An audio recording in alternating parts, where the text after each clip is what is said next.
शंखनादाचा प्रसंग. एक श्लोक एक सत्य. श्लोक.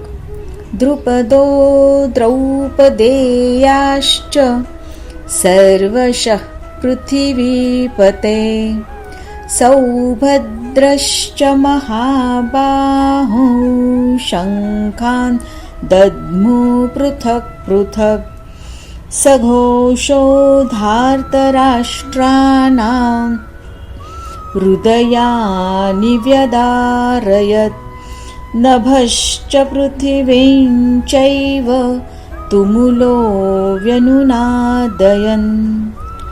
पांडवांच्या बाजूचे द्रुपद, द्रौपदीचे पुत्र आणि अभिमन्यू यांनी आपापले शंख वाजवले. त्या शंखनादाचा प्रचंड आवाज धृतराष्ट्राच्या सैन्याच्या हृदयात भीती निर्माण करतो आणि तो आवाज आकाश आणि पृथ्वीभर दुमदुमतो. म्हणूनच योग्य साथ निवडा, कारण तुमची संगतच तुमची ताकद बनते.